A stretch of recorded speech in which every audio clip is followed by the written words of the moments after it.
4-5 দিনের মধ্যে নির্বাচনের তারিখ জানাবেন ডক্টর ইউনূস। যমুনায় আরও 14টি দলের সাথে বৈঠক। বিদেশ থেকে ভাড়ায় লোক এনে দেশ চালানো যায় না বলেছেন মির্জা ফখরুল। আন্তর্জাতিক মহলের মনোভাব বোঝার তাগিদ বিশিষ্টজনদের।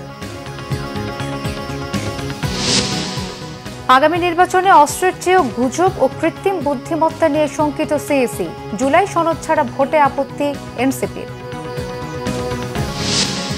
বিমান বিধ্বস্তে দগ্ধ আরও 2 জনের মৃত্যু, নিখোঁজ মাত্র 1 জন। আগামী সপ্তাহে রিলিজের অপেক্ষায় 10 জন।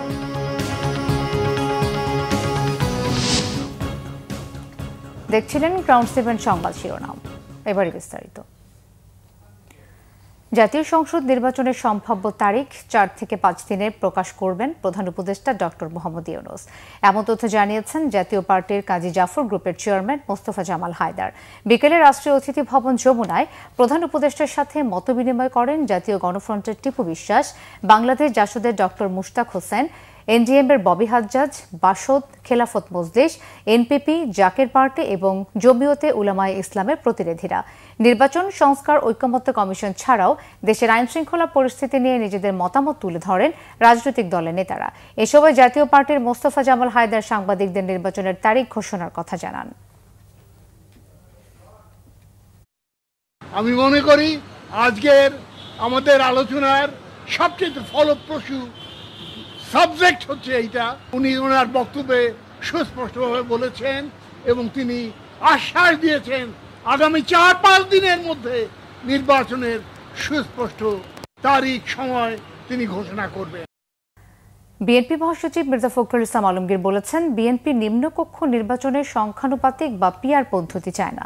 তিনি বলেন, রাতারাতি সংস্কার সম্ভব নয়, কয়েকটি বৈঠক করেই সংস্কার হয়ে যাবে এমনটা ভাবা ঠিক নয়। আহমেদ সরওয়ারের রিপোর্ট। জুলাই বিপ্লব, প্রত্যাশা ও প্রাপ্তি বিষয়ে আলোচনা সভার আয়োজন করে জিয়া পরিষদ। শনিবার জাতীয় প্রেস ক্লাবে এই আলোচনায় বিএনপি মহাসচিব মির্জা ফখরুল ইসলাম আলমগীর বলেন, দেশ এক ক্রান্তিকাল অতিক্রম করছে। ফ্যাসিস্ট আওয়ামী লীগ দেশের সমস্ত প্রতিষ্ঠান ধ্বংস করে দিয়েছে। বর্তমান অন্তর্বর্তী সরকার কাজ করছে সংস্কারের মধ্য দিয়ে গণতন্ত্রে ফিরে যাবার।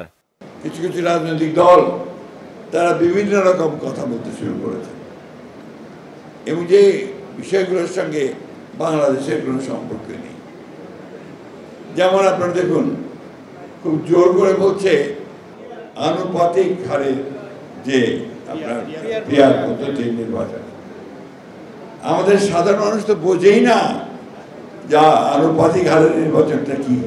আমাদের দেশের সাধারণ মানুষ যারা তাদের এলাকাতে একজন নেতা চায়, প্রতিনিধি চায়, তার কাজগুলো করার জন্য সে একজন নেতৃত্ব খোঁজে, সেটা কোনো মতেই সম্ভব হয় না।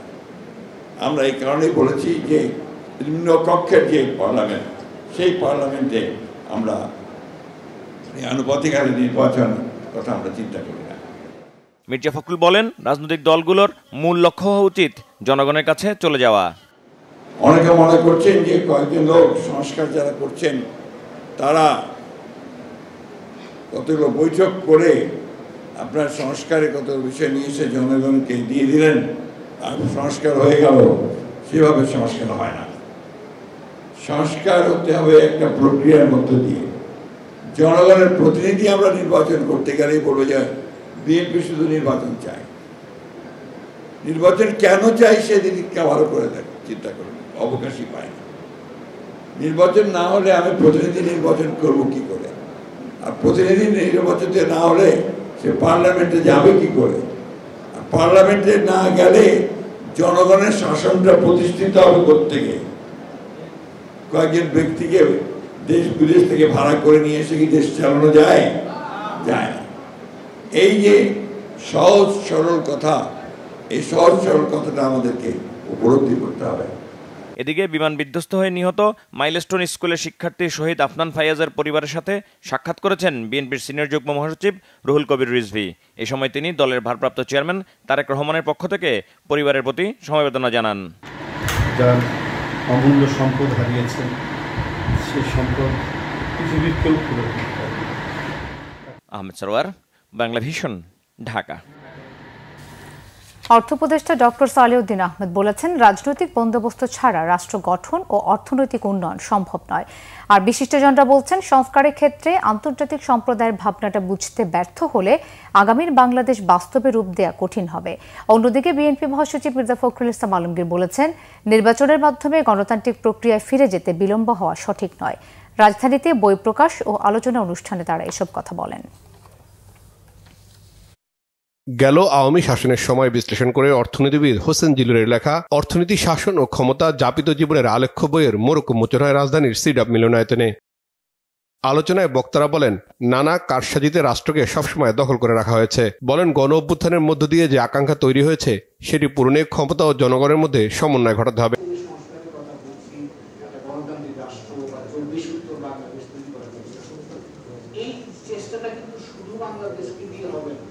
আমরা আন্তর্জাতিক সম্প্রদায়ের সদস্য এবং আন্তর্জাতিক সম্প্রদায়ের প্রত্যাশা, সহযোগিতা আমাদের প্রয়োজন এবং তাদের কাছ থেকে আজকে অনেকগুলো বিষয় যেগুলো নিয়ে আমরা সংগ্রাম করছি দেশের অভ্যন্ত, সে কাজে তারা আমাদের সহযোগী হতে পারে।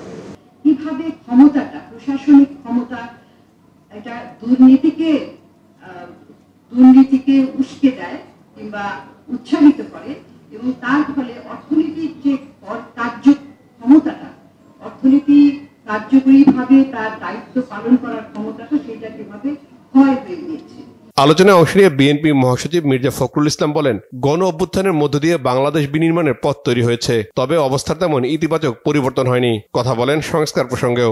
পুলিশের কোনো পরিবর্তনই হয়নি, বরঞ্চ তারা আরো সুযোগ নিয়ে, যে একবার বলে যে মিলিটারির কাছে যাও, আরেকবার বলে যে কোর্টে যাও, এভাবে পুলিশ তার দায়িত্ব এড়িয়ে যাওয়ার চেষ্টা করছে। কারণ তারা তো আসলে কনফিডেন্সই নেই। পুলিশ তো সেই পুলিশ না যে আপনার কনফিডেন্স নিয়ে কাজ করতে পারে, কারণ তারা তো আপনার ওই বিগত সরকারের সেই সমস্ত অপকর্মগুলোর সঙ্গে জড়িত ছিল। ফলে এই জিনিসটা এত সহজ নয়। আমি যে জিনিসটা বলতে চাচ্ছি, এই জিনিসটা এত সহজ নয়। এটাকে রাতারাতি আমরা সব কিছুকে বদলে ফেলতে পারবো না। আবার তাই বলে যে আপনার দীর্ঘকালের জন্য গণতান্ত্রিক চর্চাটাকে বাদ দিয়ে এটাকে ঠিক করার জন্য কাজ করতে থাকবো, এটাও আমি ঠিক বুঝতে পারি না। অনুষ্ঠানে অর্থ উপদেষ্টা ডক্টর সালেউদ্দিন আহমেদ বলেন, নিয়ন্ত্রণহীন ক্ষমতার লাগাম টেনে ভারসাম্য তৈরি করতে হবে। বলেন, রাজনৈতিক বন্দোবস্ত ছাড়া মানুষের আকাঙ্ক্ষা পূরণ সম্ভব নয়। উন্নয়ন রাজনীতির সাথে সম্পর্কযুক্ত, কারণ রাজনীতি ছাড়া, রাজনৈতিক বন্দোবস্ত ছাড়া উন্নয়ন সম্ভব না। সেটা আমি প্রায়ই বলি। আমরা কিছু রিফর্ম করতে চেষ্টা করছি এবং রিফর্মের ব্যাপার অনেক আছে, যে অনেক কিছু করে ফেলবো, 10-11 সম্ভব না। আমি সাধারণত বলি একটা পদচিহ্ন পেছে রেখে যাবো, যে যাতে এটা ফলো করতে পারি, কিন্তু লং টার্ম, মিড টার্ম সংস্কার এটা করা যাবে না, ডিফিকাল্ট অনেক কিছু। বক্তারা বলেন, দুর্বল শাসন ব্যবস্থায় উন্নয়নের বয়ান তৈরি করা হয়েছে। দীর্ঘ সময় দুর্নীতিকে উস্কে দিয়ে দেশের অর্থনীতিকে ক্ষতিগ্রস্ত করা হয়েছে। রিশান নাসরুল্লাহ, বাংলাভিশন, ঢাকা। নির্বাচনের মাধ্যমে ক্ষমতার পরিবর্তন গুরুত্বপূর্ণ বলে মন্তব্য করছেন আইন উপদেষ্টা ডক্টর আসিফ নজরুল। তার মতে, ক্ষমতার পরিবর্তনের চিন্তা না থাকলে সরকার দানবীয় হয়ে ওঠে, যার উদাহরণ শেখ হাসিনা। শনিবার ঢাকা বিশ্ববিদ্যালয় হিউম্যান রাইটস সাপোর্ট সোসাইটি আয়োজিত 11তম মানবাধিকার সম্মেলন 2025 শীর্ষক সেমিনারে আসিফ নজরুল এসব কথা বলেন। তিনি বলেন, মানবাধিকারকে একটি সংস্কৃতি হিসেবে গড়ে তুলতে হবে, যা শুধু আইন দিয়ে সম্ভব নয়। এর জন্য সবার উপলব্ধি, আত্মশুদ্ধি ও স্বচ্ছতার প্রয়োজন। আইনগত ও প্রাতিষ্ঠানিক পরিবর্তনের সঙ্গে এসব বাস্তবায়িত হলে সত্যিকার অর্থে পরিবর্তন আসতে পারে। ক্ষমতার অপব্যবহার প্রসঙ্গে তিনি বলেন, ক্ষমতা থেকে সরে যাওয়ার ভয় চলে গেলে সরকার কিভাবে দানবে পরিণত হয়, আওয়ামী লীগের ফ্যাসিস্ট আমল থেকে মানুষ তা দেখেছে। এর ভয়াবহ মূল্য উপলব্ধি করে চিন্তাধারা বদলাতে হবে। এই ইনস্টিটিউশন করার কাজটা আমরা বুঝি না। আমরা মনে করি সমস্ত সংস্কার হচ্ছে, এখন আপনারা দেখবেন অনেকে বলে সংবিধানের মধ্যে এটা ঢুকাচ্ছে, অ্যাজ ইফ সংবিধানে সবকিছু ঢুকালে সাথে সাথে মানুষটা চেঞ্জ হয়ে যাবে। 5 বছর পর আমি ক্ষমতা হারাবো, ওই ভয়ে হলেও সে খারাপ কাজ কম করে, মানবাধিকারের ভায়োলেশন কম করে, রয়েস হয়ে করে। যখন ওই ভয়টা চলে যায়, তখন কি দানবে পরিণত হয়, সেটা আওয়ামী লীগের ফ্যাসিস্ট আমল থেকে আমরা বুঝতে পারি। প্রধান নির্বাচন কমিশনার AM নাসির উদ্দিন বলেছেন, সোশ্যাল মিডিয়া ও কৃত্রিম বুদ্ধিমত্তা আগামী নির্বাচনের সবচেয়ে বড় হুমকি, যা মোকাবেলায় দেশি বিদেশি বিশেষজ্ঞ টিম কাজ করছে। সকালে ত্রয়োদশ জাতীয় সংসদ নির্বাচন উপলক্ষে খুলনায় নির্বাচন কর্মকর্তাদের সাথে মতবিনিময় সভা শুরুর আগে সাংবাদিকদের তিনি এসব কথা বলেন। প্রধান নির্বাচন কমিশনার আরও বলেন, ভোট গ্রহণের 2 মাস আগে তফসিল ঘোষণা করা হবে। অবৈধ অস্ত্র উদ্ধার ও সন্ত্রাসী গ্রেফতারের ব্যাপারে কাজ চলছে। তফসিল ঘোষণার আগে এ ব্যাপারে অভিযান পরিচালনা করা হবে। এছাড়া দেশ ও জাতির কাছে নির্বাচন অবাধ, সুষ্ঠু ও নিরপেক্ষ করার দায়বদ্ধতা রয়েছে বলে জানান প্রধান নির্বাচন কমিশনার। এই ইলেকশনে এই অ্যাবিউজ অফ এআই এটা একটা আমাদের জন্য বড় চ্যালেঞ্জ হিসেবে দেখা দিয়েছে। এখন আমরা seriously we are working on it. দেশি বিদেশি বিশেষজ্ঞদের নিয়ে কাজ করছি। নির্বাচনের তারিখের অন্তত 2 মাস আগে আপনারা জানতে পারবেন যে নমিনেশন কবে সাবমিট করতে হবে, উইথড্রয়ালের ডেট কবে, আপিলের ডেট কবে, প্রতি বরাদ্দের ডেট কবে, ইত্যাদি ইত্যাদি সব কিছু আপনি জানতে পারবেন। জাতীয় নাগরিক পার্টি এনসিপির আহ্বায়ক নাহিদ ইসলাম বলেছেন, অভ্যুত্থানের পরেও বাংলাদেশকে পুরনো পদ্ধতিতে চালানোর চেষ্টা অব্যাহত রয়েছে, যা তরুণরা কখনো করতে দেবে না। দুপুরে মৌলভীবাজারের বেরিরপাড় পয়েন্টে জুলাই পদযাত্রার সমাবেশে তিনি এসব কথা বলেন। নাহিদ ইসলাম বলেন, বিভিন্ন শক্তি সংস্কার ও নতুন সংবিধানের বিপক্ষে দাঁড়াচ্ছে। মানুষের সকল অধিকার নিশ্চিত না করে নির্বাচন নিয়ে পড়ে থাকলে চলবে না। বিচার সংস্কার ও নতুন বাংলাদেশ গঠনে জুলাই সনদ ও ঘোষণাপত্র নিশ্চিতে আগামী 3 আগস্ট ঢাকায় কেন্দ্রীয় শহীদ মিনারে সবাইকে সমবেত হওয়ার আহ্বানও জানান নাহিদ।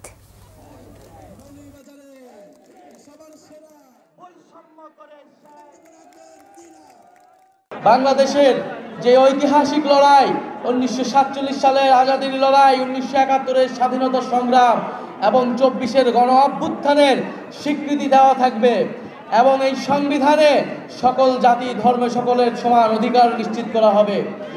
সেই নতুন সংবিধানের বিপক্ষে দাঁড়িয়ে যাচ্ছে বিভিন্ন রাজনৈতিক শক্তি। 72-এর সংবিধানকে রক্ষা করার জন্য বিভিন্ন গোষ্ঠী রাজপথে নেমেছে। আমাদের এই কোটা সংস্কারের আন্দোলন ছিল শান্তিপূর্ণ আন্দোলন।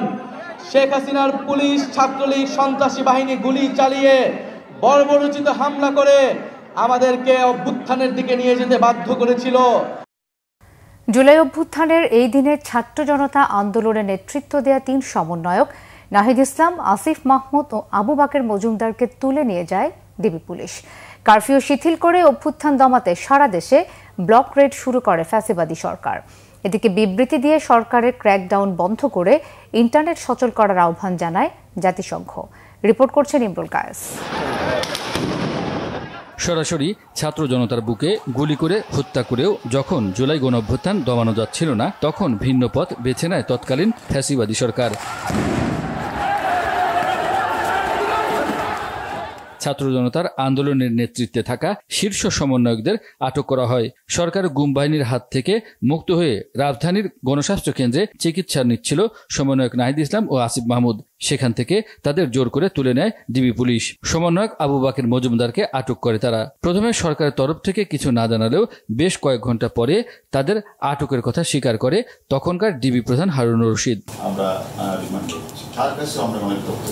এদিন সরকার কারফিউ শিথিল করে, ফলে রাস্তাঘাটে যান চলাচল কিছুটা বাড়ে। তবে আন্দোলনে জড়িতদের আটকের নামে সারা দেশে ব্লক রেড অভিযান শুরু করে ফ্যাসিবাদী সরকার। সারা বাংলাদেশের আনাচে কানাচে যে যেখানে আছে তাদের খুঁজে বাইর করুন। শিক্ষার্থীদের পাশাপাশি বিএনপি জামায়াতের নেতাকর্মীদের ধরপাকড় চালায়। আটক হয় 6000-এর বেশি শিক্ষার্থী ও বিএনপি জামাত নেতাকর্মী। আহতদের না দেখে সরকারি স্থাপনা পরিদর্শনে যাওয়ায় ব্যাপক সমালোচনার মুখে এদিন স্বৈরাচারী প্রধানমন্ত্রী শেখ হাসিনা আহতদের দেখতে ঢাকা মেডিকেল কলেজ হাসপাতালে যান। আন্দোলনকে ভিন্ন খাতে নিতে আওয়ামী লীগ সাধারণ সম্পাদক ওবায়দুল কাদের বলেন, আন্দোলনকে পুঁজি করে বিএনপি জামাত, উগ্র বাম ও বিদেশিরা সরকার উৎখাতে ষড়যন্ত্র করছে, সেটা হতে দেওয়া হবে না। দেশি বিদেশি কুচক্রী মহল অবৈধভাবে সরকার হটানোর অপচেষ্টা চালিয়ে যাবে, সেটা আমরা হতে দিতে পারি না। ফ্যাসিবাদী সরকার পতনের এক দফা আন্দোলনে যোগ দিতে এদিন সব রাজনৈতিক দলের প্রতি আহ্বান জানান বিএনপি মহাসচিব মির্জা ফখরুল ইসলাম আলমগীর। বিবৃতি দিয়ে এ আহ্বান জানান তিনি। এদিকে ব্লক রেড অভিযান বন্ধ করে ইন্টারনেট সচল করার জন্য সরকারের প্রতি আহ্বান জানায় জাতিসংঘ। ইমরুল কায়েস, বাংলা ভিশন, ঢাকা। মাইলস্টোন স্কুলের সেই বিভীষিকাময় দুপুর পেরিয়ে গেছে 6 দিন, কিন্তু এখনো থামেনি কান্না, কমেনি আহাজারি। বিভিন্ন হাসপাতালে এখনও চিকিৎসাধীন রয়েছেন প্রায় অর্ধশত। আর সরকারি তথ্য মতে এখন পর্যন্ত নিভে গেছে ৩৫টি প্রাণ। নিখোঁজ রয়েছেন একজন, তবে সবার লাশ হস্তান্তর করা হয়েছে পরিবারের কাছে। জাতীয় বার্ন ইনস্টিটিউটে শনিবার মারা গেছেন 2 জন এবং রিলিজ দেওয়া হয়েছে 2 জনকে। রিলিজের অপেক্ষায় আরও 10 জন। বিস্তারিত জানাচ্ছেন মামুন আব্দুল্লাহ। বিমান দেখে আকাশে উড়বার যে স্বপ্ন দেখেছিল মাইলস্টোন স্কুলের শিক্ষার্থীরা, সে স্বপ্ন আর বাস্তব হবে না মর্মান্তিক দুর্ঘটনার শিকার শিক্ষার্থীদের। যেন আকাশ ভেঙে পড়েছে দুর্ঘটনার শিকার শিক্ষার্থী ও তাদের পরিবারের উপর। এ ঘটনায় পুরো দেশ শোকে স্তব্ধ। আল্লাহ তুমি দয়া করো, আমার বুকে আমার সন্তানকে ফিরাইয়া দাও। দুর্ঘটনার 6ষ্ঠ দিনেও শুনতে হচ্ছে বিমান দুর্ঘটনায় দগ্ধ শিক্ষার্থীর মৃত্যুর খবর। শনিবার সকালে খবর আসে স্কুলটির 7ম শ্রেণীর ছাত্র জারিফকে আর বাঁচানো সম্ভব হয়নি। 40% দগ্ধ নিয়ে ভর্তি ছিলেন রাজধানীর জাতীয় বার্ন অ্যান্ড প্লাস্টিক সার্জারি ইনস্টিটিউটে। তারও কিছুক্ষণ পরে দুঃসংবাদ আসে বার্ন ইনস্টিটিউট থেকে। বলা হয় পরপারে পাড়ি জমিয়েছেন স্কুলটির অফিস সহকারী মাসুমাও। 90% দগ্ধ হয়ে হাসপাতালে ভর্তি হয়েছিলেন তিনি। মানে 22 তারিখে সকালে আমরা এই বার্ন ইনস্টিটিউটে আমরা নিয়ে আসি। হ্যাঁ, তখন কথা বলছে। নির্দিষ্টভাবে কারোর উপরে দায় চাপানোর কিছু নেই। তো আমরা বলবো যে এইসব প্রশিক্ষণ বিমান ঢাকার ভিতরে না রাখার জন্য, আর বিশেষ করে যেহেতু একটা স্কুল, এখানে অনেকগুলো প্রাণ গেছে। এটা তো এমন না যে অল্প কটা ইয়ে গেছে। উনি ওখানকার স্টাফ ছিল, আমার বোন। আমার ছেলে হইলো একটা ছেলে 6-এ পড়ছে, এই যে পরীক্ষা দিছে, সামনে অনেক স্বপ্ন ছিল, উনি আগাইতে পারলো না। আমি জানি না আমার কি হবে। হাসপাতালটিতে এখন পর্যন্ত 4 জন ক্রিটিক্যাল ও 9 জন সিভিয়ার রোগী ভর্তি আছে বলে জানান জাতীয় বার্ন ইনস্টিটিউটের ভারপ্রাপ্ত পরিচালক। শারীরিক অবস্থার উন্নতি হওয়ায় শনিবার 2 জনকে দেওয়া হয়েছে ছাড়পত্র। যে 2টা রোগীকে আমরা আজকে হারিয়েছি, একজনকে সকাল 9টায় আর একজনকে 10টার দিকে। আজকে আমরা 2 জন রোগীকে ডিসচার্জের ডিসিশন হয়ে গেছে। ক্রিটিক্যাল পেশেন্টের সংখ্যা এই মুহূর্তে 4 জন এবং সিভিয়ার পেশেন্টের সংখ্যা 9 জন। আহতদের সর্বোচ্চ চিকিৎসা সেবা দিতে এরই মধ্যে সিঙ্গাপুর, চায়না ও ভারত থেকে এসেছে বিশেষজ্ঞ চিকিৎসক দল। তাদের সাথে সমন্বয় করে আহতদের উন্নত চিকিৎসা সেবা দেওয়া হচ্ছে বলে জানান জাতীয় বার্ন ইনস্টিটিউটের ভারপ্রাপ্ত পরিচালক। যে সিঙ্গাপুর, চায়না এবং ইন্ডিয়ার যে টিম, এবং আসলে আমাদের চিকিৎসার ক্ষেত্রে কিন্তু এই নামগুলোর কোনো আলাদা বিষয় নাই, কারণ আমরা যে ডিসিশনগুলো নিচ্ছি একেবারেই ইনএনিমাস। এখানে আলাদা কারোর ডিসিশন নেই। আমাদের টিমই মেনলি এই ডিসিশনগুলো নেওয়ার পরে আমাদের টিমই, আমাদের জানেন আপনারা, আমাদের 6টা ইউনিট ভাগ করা আছে। 6টা ইউনিট চিফের নেতৃত্বে আসলে তারা সবাই আমাদেরকে সহযোগিতা করছে। জাতীয় বার্ন ইনস্টিটিউটে এখন পর্যন্ত 36 জন রোগী ভর্তি আছে। মামুন আব্দুল্লাহ, বাংলা ভিশন, ঢাকা। উত্তরায় মাইলস্টোন স্কুল অ্যান্ড কলেজ প্রাঙ্গণে যুদ্ধবিমান বিধ্বস্তের ঘটনায় নিহতদের আত্মার মাগফিরাত ও শান্তি কামনা এবং আহতদের দ্রুত আরোগ্য লাভের প্রার্থনায় আরও 2 দিন কলেজ বন্ধ ঘোষণা দিয়েছে স্কুল কর্তৃপক্ষ। এদিকে দুর্ঘটনার 6ষ্ঠ দিনেও ঘটনাস্থলে উৎসুক মানুষের ভিড় লক্ষ্য করা যায়। সহপাঠীদের হারিয়ে বাকরুদ্ধ প্রতিষ্ঠানটির শিক্ষার্থীরা। মুহিবুর রিপোর্টে বিস্তারিত। মাইলস্টোন স্কুল অ্যান্ড কলেজের 3য় শ্রেণীর শিক্ষার্থী শাফি সেদিন স্কুল ছুটির সাথে সাথেই ক্লাসরুম থেকে বের হয়ে যাওয়ায় ভাগ্যক্রমে বেঁচে গিয়েছিল সে। অপলক দৃষ্টিতে ক্যাম্পাসের পানে তাকিয়ে শাফির 2 চোখ যেন বন্ধুদের খুঁজে ফেরে। ওই জায়গায় দোলনায় খেলতেছিলাম, তারপর আমার একটা বড় ভাই আমার ডাইকা, তারপর হায়দার আলী হোস্টেলে ওই জায়গায় নিয়ে গেছে, তারপর এই যে বিমানটা পড়ছে। আমাদের ক্লাসরুমটা পুড়ে গেছে, অনেক কিছু পুড়ে টুড়ে গেছে, তারপর চেয়ার টেবিল পুড়ে গেছে, তারপর অনেকে টিফিন বক্স ছিল ওগুলো পুড়ে গেছে, ব্যাগটা পুড়ে গেছে।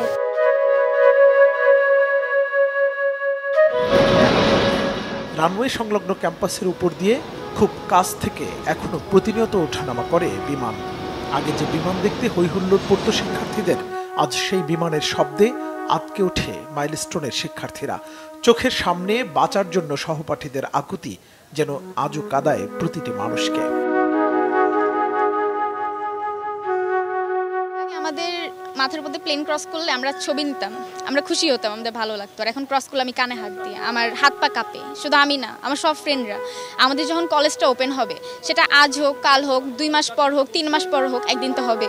এই যে আমরা যখন ভবনটার সামনে দিয়ে ক্রস করব, যখন জানালা দিয়ে দেখব ভবনটা, যখন মনে পড়বে সেই সিনটা যে আমি দেখছি বাচ্চাগুলো চিল্লাইতেছে, আমি দেখছি বাচ্চাগুলো পুড়ে যাচ্ছে, এগুলো তো ভুলতে পারবো না। এগুলো একটা ট্রমা। এই ট্রমাটা আমাদের সারা জীবন, যারা ওইখানে আমরা ছিলাম, এটা হয়তো বা সারা জীবন আমাদের পিছ ছাড়বে না। কালকে আসছিলাম, বাট ভিড়ের জন্য ওভাবে দেখা হয় না। আজকে ভিতরে গেলাম, দেখছি তো আমি কাছ থেকে দেখছি, বাট আগুনের পর আমি আসিনি, তো আজকে পর আসলাম। দুর্ঘটনার 6 দিন পেরিয়ে গেলেও মানুষের আনাগোনা যেন কমছেই না।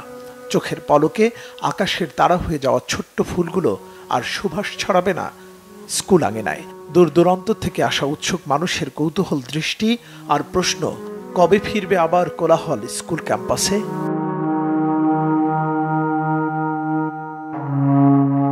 আমরা অনেক কষ্টের মধ্যে আছি বলতে গেলে। এখন আমাদের মানসিক অবস্থা আপনারাই জানেন, কারণ হচ্ছে আমাদের ছোট ভাই বোনকে হারায় এখন আমরা যে মানসিক একটা অবস্থার মধ্যে আছি, এখন আমরা মানে ক্লাস করার মতো ইয়াটা আমরা রাখতে পারতেছি না। গার্ডিয়ানরা তাদের ছোট শিশুদের হারায় অনেক কষ্টে আছে, কিন্তু তাদের মনে কোনো ইয়েই নেই, কোনো আকাঙ্ক্ষাই নেই, তারা ভিডিও করতে আসে। এটা উচিত না একদম।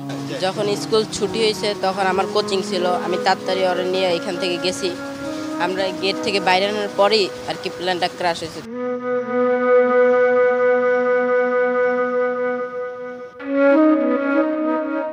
শনিবার সকালে এক বিজ্ঞপ্তিতে স্কুল কর্তৃপক্ষ জানায়, মর্মান্তিক দুর্ঘটনার শিকার সকল আহত ও নিহত কোমল প্রাণ শিক্ষার্থী, শিক্ষক, কর্মচারী, কর্মকর্তা, অভিভাবকদের জন্য মাইলস্টোন কর্তৃপক্ষ গভীর শোকাহত।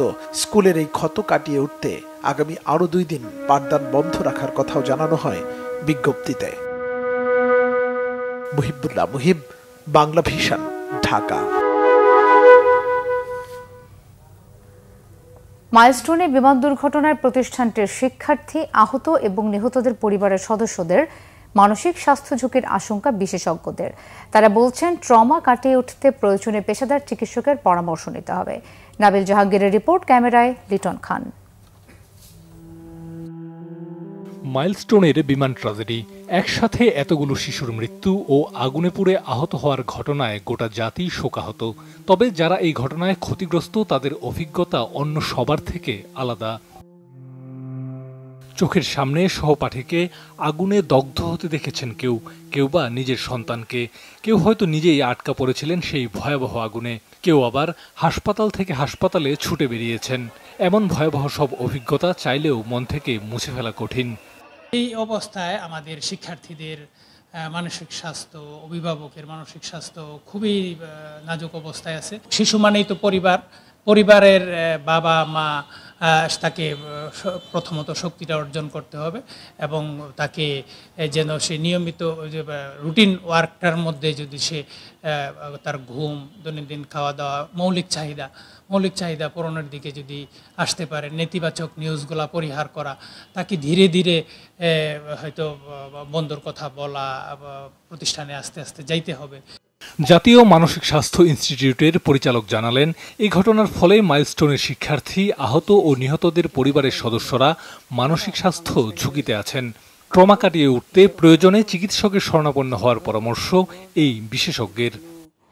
শিশু কিংবা কিশোর কিংবা এমনকি পূর্ণবয়স্ক মানুষদেরও যখন তারা এটাতে অবজার্ভ করবে কিংবা তারা এই ঘটনার মধ্যে দিয়ে যাবে, তাদের এই একুরি স্ট্রেস রিঅ্যাকশন কিংবা তাদের অন্যান্য আরও যে মানসিক রোগ তাদের সচরাচর হয়ে থাকে। এই জিনিসগুলি দেখেন যে ঘুম আসতেছে না, বারবার স্মৃতিগুলি মনে পড়তেছে, ভয় পাচ্ছে, ঘেমে যাচ্ছে, বুক ধরপড় করতেছে, অস্থির হয়ে যাচ্ছে, ফ্ল্যাশব্যাক হচ্ছে এবং আতঙ্কগ্রস্ত হয়ে যাচ্ছে, অবশ্যই দ্রুত মানসিক স্বাস্থ্য বিশেষজ্ঞের পরামর্শ তাদেরকে নেওয়ার জন্য আমরা অনুরোধ করতেছি। মাইলস্টোন ট্র্যাজেডিতে ক্ষতিগ্রস্তদের জন্য এরই মধ্যে বিশেষ সেল গঠন করেছে জাতীয় মানসিক স্বাস্থ্য ইনস্টিটিউট। চালু করা হয়েছে জরুরি কল সেবাও। নাবিল জাহাঙ্গীর, বাংলা ভিশন, ঢাকা। জুলাই গণ অভ্যুত্থানের অনেক মামলা উদ্দেশ্যমূলকভাবে করায় মামলার তদন্ত কাজ বিলম্বিত হচ্ছে বলে জানিয়েছেন স্বরাষ্ট্র উপদেষ্টা জাহাঙ্গীর আলম চৌধুরী। সকালে নারায়ণগঞ্জে র্যাব 11 সদর দপ্তর ও পুলিশ লাইন পরিদর্শনের পর তিনি কথা বলেন। উপদেষ্টা বলেন, এসব উদ্দেশ্যমূলক মামলায় যেন প্রকৃত ও নিরপরাধ ব্যক্তিরা হয়রানির শিকার না হয়, এজন্য সুষ্ঠু তদন্ত সাপেক্ষে অভিযোগপত্র দাখিল করা হবে। 5 আগস্টের পর থানা থেকে খোয়া যাওয়া অস্ত্রগুলো আগামী জাতীয় সংসদ নির্বাচনের আগে উদ্ধারে ব্যাপকভাবে অভিযান চালানো হবে বলেও জানান স্বরাষ্ট্র উপদেষ্টা।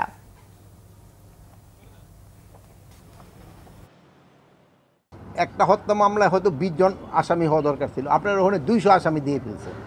এখন এই জন্য ইনভেস্টিগেশনের সময় বেশি লেগে যায়। তা আপনারাই কিন্তু আমাদের সবসময় বলছেন যেন নিরাপদ ব্যক্তি যেন কোনো অবস্থায় শাস্তির আওতায় না আসে। এই জন্য আমাদের কিন্তু এটা আরও বেশিভাবে দেখতে হয়। অনেকে নিজেদের স্বার্থ সিদ্ধির জন্য অনেকে কিন্তু কিছু নিরীহ লোকের নাম দিয়ে দিছে। আমরা সব অস্ত্রগুলি এখনও উদ্ধার করতে পারি নাই, আমরা অস্ত্রগুলি উদ্ধার করার চেষ্টা করতেছি এবং আল্লাহ দিলে হয়তো ইলেকশনের আগে আরও অনেক অস্ত্র উদ্ধার হয়ে যাবে এবং ইলেকশনটা যেন আপনাদের সহযোগিতায়, জনগণের সহযোগিতায় ভালোভাবে হতে পারে, এই জন্য আমরা অবশ্যই চেষ্টা করব। আগামীতে কোনো সরকার যেন নিজ স্বার্থে কথায় কথায় সংবিধান পরিবর্তন করতে না পারে, সে বিষয়ে ঐকমত্যে পৌঁছার তাগিদ বিশিষ্টজনদের। এছাড়া রাষ্ট্রের গুরুত্বপূর্ণ পদে স্বচ্ছ নিয়োগ দিতে না পারলে সবকিছুই পণ্ড হবে বলেও মন্তব্য করেন তারা। রাজধানীতে সুশাসনের জন্য নাগরিক সুজন আয়োজিত এক সংলাপে অংশ নিয়ে রাজনীতিবিদরা বলেন, 1 বছরেও দৃশ্যমান কোনো সংস্কার বা পরিবর্তন করতে পারেনি অন্তর্বর্তী সরকার। ওবায়দুল্লাহ মামুনের প্রতিবেদন। অন্তর্বর্তী সরকার রাষ্ট্র সংস্কারে 11টি কমিশন গঠন করেছে। প্রথম দফার আলোচনার পর চলছে দ্বিতীয় দফার আলোচনা। সব দল ও নাগরিকদের মতামত ঐক্যের ভিত্তিতে গঠিত হবে জুলাই সনদ। আর সেই প্রস্তাবিত সনদ কেমন হবে সে বিষয়ে শনিবার দিনব্যাপী রাজধানীর কৃষিবিদ ইনস্টিটিউশনে সংলাপের আয়োজন করে সুশাসনের জন্য নাগরিক সুজন। ধন্যবাদ। সংলাপে দ্বিকক্ষ বিশিষ্ট আইনসভা প্রধানমন্ত্রীর ক্ষমতার ভারসাম্য আনতে একই ব্যক্তি সরকার ও দল প্রধান হতে পারবেন না, এক ব্যক্তি 2 মেয়াদের বেশি রাষ্ট্রপতি থাকতে পারবেন না ও ভোটের মাধ্যমে নারী সংসদ সদস্য নির্বাচন, এরকম বেশ কিছু বিষয়ে একমত পোষণ করেন বক্তারা। সংলাপে বিএনপি নেত্রী শামা ওবায়েদ বলেন, বিএনপি সংস্কার চায় না, দেশে এরকম ন্যারেটিভ প্রচলিত আছে, কিন্তু বিএনপি সংস্কারের পক্ষে। বলেন, গণতান্ত্রিক প্রতিষ্ঠানকে সংস্কার করা না গেলে কোনো পরিবর্তন সম্ভব নয়। আর বর্তমান সরকারের কঠোর সমালোচনা করে গণ অধিকার পরিষদ বলছে, সরকার সব সিদ্ধান্ত নিচ্ছে বিএনপিকে কেন্দ্র করে। হচ্ছে যে অবশ্যই এই সংস্কারগুলো প্রয়োজন, কিন্তু তার আগে আমাদের গণতান্ত্রিক প্রতিষ্ঠানগুলোকে সংস্কার করতে হবে, আমাদের জুডিশিয়ারিকে সংস্কার করতে হবে, আমাদের দুদককে সংস্কার করতে হবে। সেগুলো এই সিস্টেমকে যদি সংস্কার করা না যায়, সিস্টেমকে যদি স্বচ্ছ এবং দায়বদ্ধ করা না যায়, তাহলে রাজনৈতিক দলগুলো ভিতরে যতই সংস্কার করুক, আমার কিন্তু আলটিমেটলি গেইনটা আমরা পাবো না। একটা মেরুদণ্ড ভাঙা সরকার, আমরা গণ অভ্যুত্থানের পরে এই রকমের দুর্বল সরকার বাংলাদেশের 53 বছরের ইতিহাসে সবচেয়ে জনপ্রিয় এবং জনসমর্থিত সরকার এই অভ্যুত্থানের পরে গঠিত হয়েছিল। স্থানীয় সরকার নির্বাচন ছাড়া জাতীয় নির্বাচন সুষ্ঠু সম্ভব নয় দাবি করে বিশিষ্টজনেরা বলেন, প্রস্তাবিত স্থানীয় সরকার আইনে 30 থেকে 40 দিনে ইউনিয়ন থেকে সিটি নির্বাচন সম্ভব। কতগুলো সে মৌলিক যদি সংস্কার না হয় তাহলে ওই যে আমাদের নির্বাচন হবে, কিন্তু এই নির্বাচনে কোনো আমাদের গণতান্ত্রিক উত্তরণ ঘটবে না, সুষ্ঠু নিরপেক্ষ নির্বাচন হবে না। তো এই মৌলিক সংস্কারের মধ্যে একটা হলো যে কথায় কথায় যেন সংবিধান পরিবর্তন করতে না পারে। আপনি যে ইলেকশন করবেন জাতীয় নির্বাচন, আমি তো এখনো বিশ্বাস করতে পারছি না জাতীয় নির্বাচন আপনি করতে পারবেন। যে পুলিশ, যে ব্যুরোক্রেসি, যে রাজনৈতিক দলগুলো আপনারা আছেন, এই ইলেকশন আসলে আরো হত্যা বাড়বে, মারামারি বাড়বে, রক্তপাত বাড়বে মনে হচ্ছে। প্রত্যেক রাজনৈতিক দলের সাথে আলোচনা করবে, এমন কোনো কথা নেই।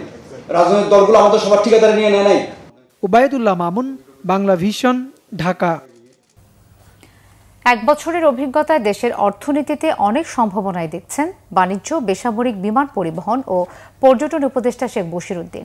সকালে রাজধানীর একটি হোটেলে বিমান ও পর্যটন মন্ত্রণালয় আয়োজিত জুলাই পুনর্জাগরণ অনুষ্ঠানমালা শীর্ষক আলোচনায় তিনি একথা জানান। শেখ বশিরউদ্দিন বলেন, ফ্যাসিস্ট আমলে শিক্ষাঙ্গন, বিচারালয়, আর্থিক প্রতিষ্ঠান, এমনকি ধর্মীয় প্রতিষ্ঠানেও দুর্নীতি চালু হয়েছে। জুলাইয়ের চেতনায় একটি ন্যায়ভিত্তিক রাষ্ট্র তৈরি করা হবে, যেন ভবিষ্যৎ প্রজন্ম সুন্দর একটি রাষ্ট্র পায়।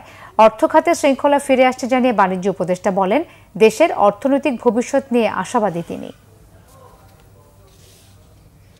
প্রায় বছর খানেকের মতো সরকারের কাজ করে আমার কাছে স্পষ্ট হয়েছে যে এই দেশের সম্ভাবনা আমরা যদি সামগ্রিকভাবে কাজ করি, অপার সম্ভাবনা আমাদের, এবং আমরা এই সম্ভাবনার যে সামগ্রিক রূপায়ণ যদি দেখি, আমাদের অর্থনীতি যেখানে আমাদের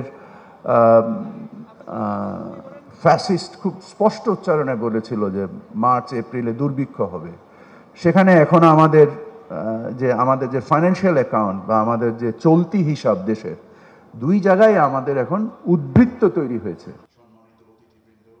সংবাদ শেষ করব ক্রাউন সিমেন্ট শিরোনামগুলো আরো একবার জানিয়ে। 4-5 দিনের মধ্যে নির্বাচনের তারিখ জানাবে ডক্টর ইউনূস। যমুনায় আরো 14টি দলের সাথে বৈঠক। বিদেশ থেকে ভাড়ায় লোক এনে দেশ চালানো যায় না বলেছেন মির্জা ফখরুল। আন্তর্জাতিক মহলের মনোভাব বোঝার তাগিদ বিশিষ্টজনদের। আগামী নির্বাচনে অস্ত্রের চেয়েও গুজব ও কৃত্রিম বুদ্ধিমত্তা নিয়ে শঙ্কিত সিইসি। জুলাই সনদ ছাড়া ভোটে আপত্তি এনসিপির। বিমান বিধ্বস্তে দগ্ধ আরও 2 জনের মৃত্যু, নিখোঁজ মাত্র 1 জন। আগামী সপ্তাহে রিলিজের অপেক্ষায় 10 জন।